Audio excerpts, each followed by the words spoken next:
Minasama konnichiwa. Good morning, ladies and gentlemen. Unfortunately, I'm going to speak in English this morning. Sorry. Well, first of all, I'd like to thank you very much, Mori Art Museum, not only for having provided this amazing platform for 10 years for modern and contemporary art, but also for inviting me back here to help celebrate this 10 years. It's a great time. And just really to start off by telling you a short story about art and life. Now, those of you with a long memory will remember that when we started off the Mori Art Museum, art and life was one of the key ideas that we were working with. And this is really to make the obvious clear, because the obvious isn't always, it's sometimes obfuscated by a few things. The very simple idea that contemporary art runs parallel to life, is absolutely of life, and sometimes actually about life, and without this vital relationship, the whole activity of making art and viewing it becomes either self-indulgent or empty, and within our values that we have as human beings, that's how we can learn to appreciate, to interpret, and actually to let the art live within us.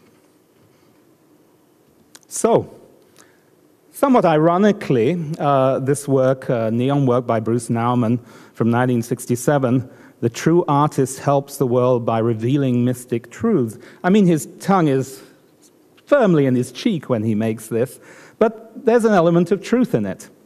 And those of you, again, with a long memory will remember having seen this here at the Mori Art Museum in the first exhibition, Happiness, a Survival Guide for Art and Life. And along with this work in the same gallery, they were virtually next to each other, one of the great Zen painters of the 18th century, Torei Enji, one of these wonderful calligraphic circles. And so you have the spiral and the circle, and that's all there in what we're talking about today. Now, this relationship to life, and I think it's something which is particularly on the focus here in Japan after the awful events, after the earthquake and the tsunami and the nuclear disaster in Tohoku. And artists are finding it hard to respond to it, yet, as you will see from upstairs, they are managing. And this response is a very important part of the process of healing. And I just want to show you this work by Louise Bourgeois, her great Maman, the big spider is outside here. And it's a work, an installation, just a little bit of that installation that she made near the beach at Krabi in Thailand in memory of the many thousands of people who died as a result of the appalling earthquake and tsunami of 2004. So, I mean, art does have this role as well of bringing people together. It's not only a memorial, a commemoration, it's actually a bringing together, a coagulation of the present to provide this jump forward into a future where, of course, none of us know what will happen. And of course, this is also very much written into the history of contemporary art. Yoko Ono, whose work you know, another work from the Happiness exhibition, The Men Piece. It's an interactive performance in which we all can participate as we stick together these bits of broken crockery to make completely new objects which have no relationship to the original form of the ceramic. Or this, Joseph Beuys, shamanistic character, of the 70s and 80s, the famous performance he made, "I Like America and America Likes Me," where he was holed up with a coyote in a space, I think, for 3 days in a gallery in New York. And this is the artist as revealing mystic truths. So I don't think his tongue was in his cheek when he made this work. Or Marcus Coates, a young British artist who actually I first met in Super Deluxe, this wonderful little bar and performance space not 200 yards away from here when he was a young visiting artist. And as you can see, he's a shaman too. He wears this rabbit on his head. It's a kind of reference to Joseph Beuys, who believed in the vitality of nature by using felt and fat, and he often had a hare's foot relating to him. And he's been healing a very poor area of London through these performances and rock performances, the Elephant and Castle. Well, I think that this relationship with a way of looking at the world, trying to make things better, is very much inscribed in the early years of modernity. And this iconic painting by Jacques-Louis David, The Death of Marat, commemorating, we could say, one of the victims of the French Revolution. Yet he was killed by Charlotte Corday, the daughter of one of the people who he himself had engineered the death of. And Marat was a Committee of National Security, a leading member of that, and largely responsible for the terror in which hundreds of people were guillotined as part of the French Revolution. Yet he's presented here as a Pieta, as a dying Christ in a new secular society. And I think it really does indicate the ambivalence and the multi-layered aspect of these images with which we work. And when we talk about revolution, can be a good thing, change, things moving over, there's a horrible side to it. First comes the revolution, then comes the terror. I mean, it does seem to be a rule, which we've seen time after time again. And then national self-determination, nationalism. This wonderful painting by Francisco Goya, the 3rd of May, which he made some years after the event, not too long. It was still very much fresh in people's minds. But really the start of the wars of independence against Napoleon in Spain, and it's part of two paintings. The first one is the troops, Napoleon's troops, fighting against the insurgents, and this is the first guerrilla war that we can talk of. And then the second, the payback, Napoleon's troops killing these heroes and these heroic figures as they stand up for what they believe in, for freedom, liberty, all these great ideas. Things get more impacted, more complicated as the 20th century draws on. Particularly around the time of the First World War. This is a wonderful painting by Ernst Ludwig Kirchner, Potsdamer Platz in Berlin, which was in the Berlin-Tokyo show, which was held here, I think, in 2005. And it's a scene, the busy central metropolitan area, and showing women, fashionably dressed women, but anyone who sort of knew what was going on at the time would realize these are not any women, they're prostitutes. And one of the ways in which they drummed up trade at the time of the First World War, when many men were dying in the trenches, was actually they adopted the clothes of widows. So they had a veil across their face, which gave them, of course, anonymity, but also it signified that they were up for sale. And this Gothic-pointed, anxious, tense painting very much expresses the feelings, the sense of implosion, which one can see throughout all the art of that time. You get the same feeling in this self-portrait without eyes by Yorozu Tetsugoro. Or Ludwig Meidner's Apocalyptic Vision.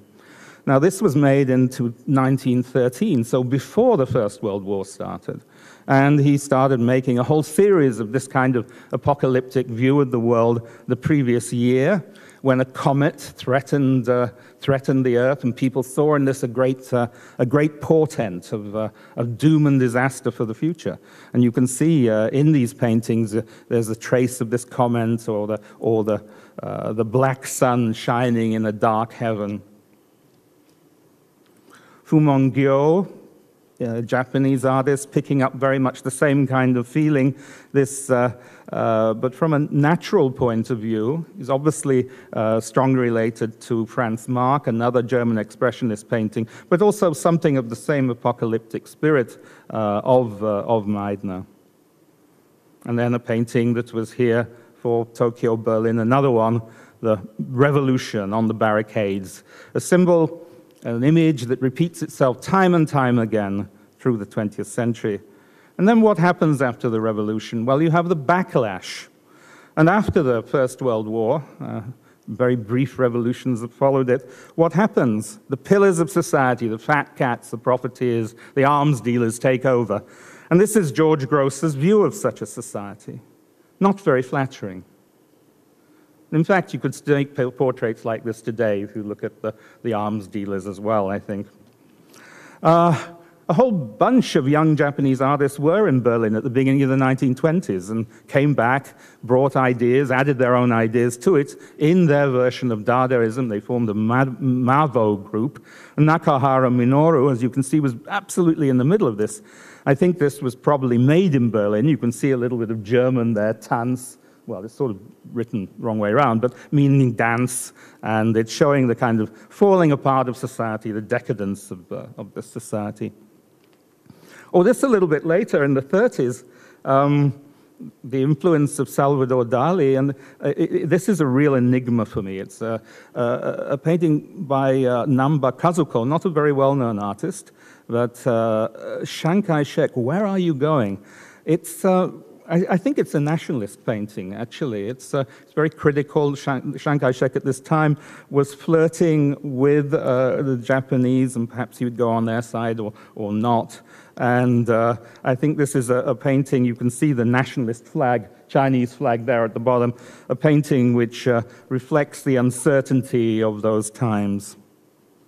Or this, Tsuda Seifu, the awful militarism of the 1930s in Japan, one of the most outspoken and heartfelt cries of outrage and humanity made at that time.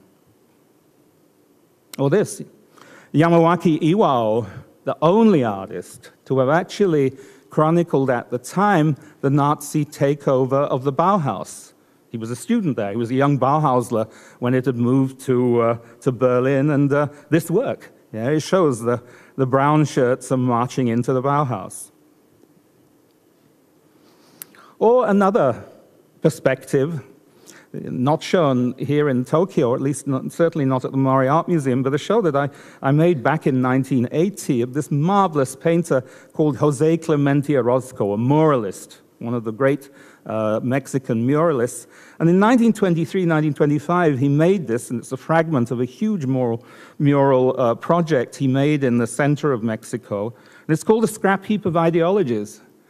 Now, what vision has this man got in 1923 to look at the French Jacobin cap, the swastika, before Hitler had hardly got going, the fasces of Mussolini, and there they are, they're all in the scrap heap, and over them presiding is a vulture feeding on the flesh.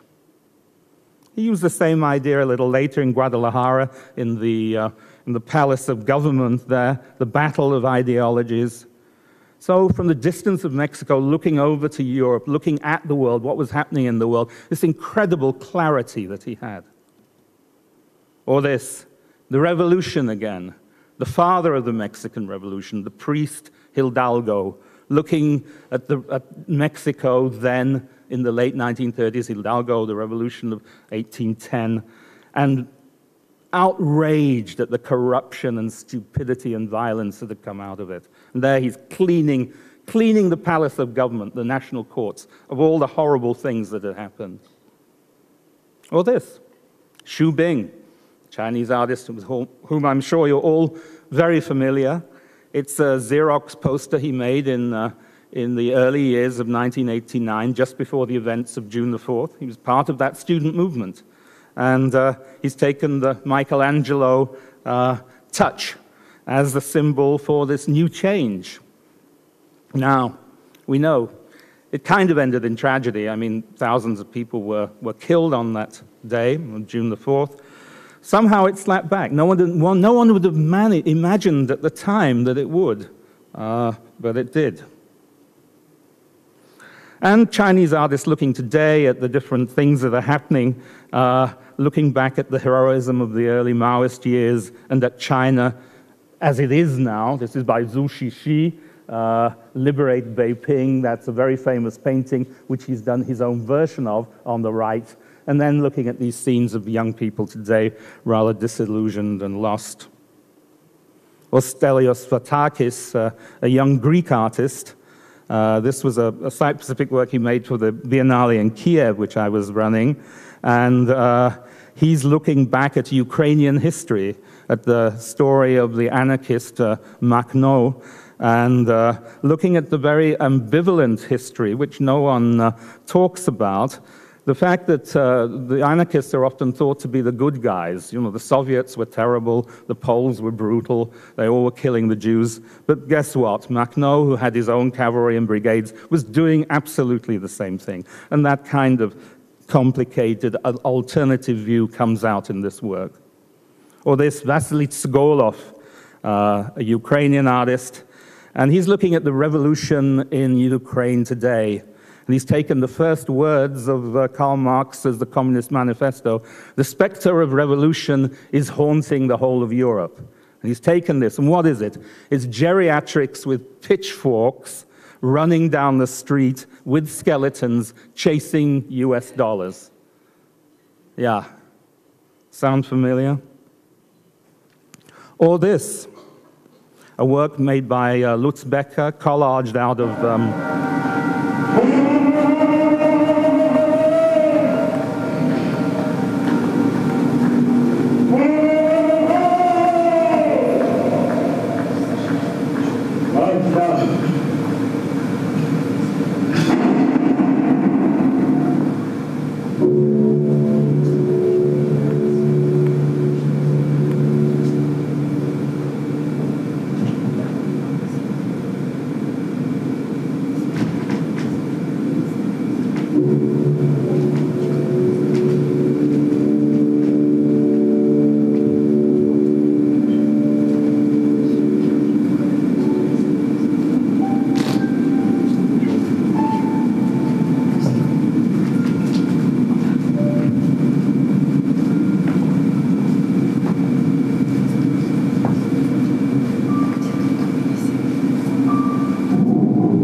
So using the films of Alexander Dovzhenko, he's making a kind of elegy for the idea of revolution, the heroic imagery of revolution, yet also the terrible failure of it, and its denial of nature, which comes through in this. It's 20 minutes on 3 different screens. Yan Fudong, very well known for his 7 intellectuals in a bamboo forest. This is a place near where he was brought up, a very poor village which has no means of economic support, in which dogs roam the land outside, and it's literally a world of dog eat dog. Or this, Hans Harker, 3 panels from his work called A Breed Apart, made in 1978, which actually I commissioned when I was director at the museum in Oxford. And it's about apartheid in South Africa, and how Britain, although it claimed to not support apartheid, how it did. It's called A Breed Apart because that is the language of the marketing for the new Jaguar car in South Africa. Jaguar, a breed apart, an irony-free zone, made by Leyland Vehicles, and their selling logo at that time was "Nothing Can Stop Us Now." And there, in 2 more of these panels, you see how British Leyland's Land Rovers are being used. They're being used against the UN resolutions for military purposes in suppressing the black townships all around South Africa. So, in spite of what we said, what we did was a different thing. And in this work, in a very, very eloquent way, it's now in the Tate Gallery in London, if you wish to see it, Harker really put his finger on the hypocrisy of colonialism.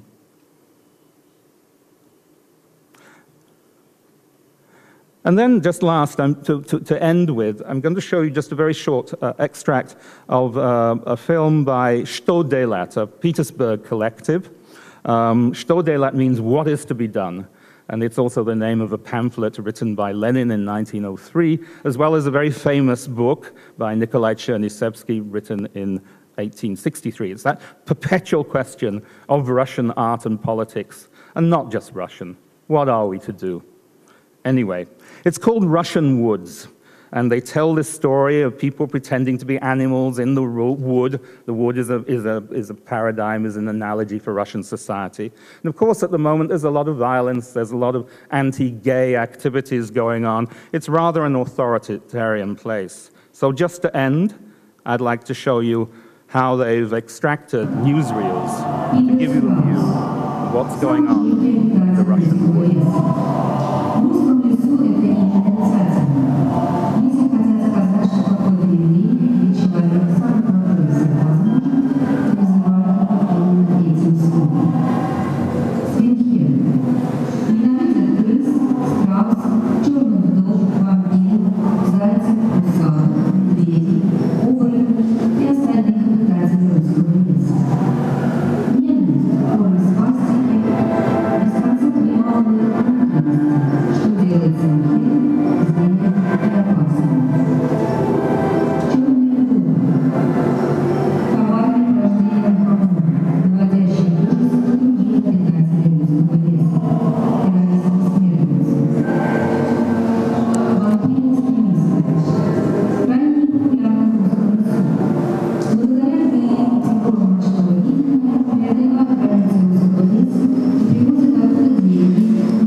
So just a very quick look at some aspects of art and life. Thank you very much.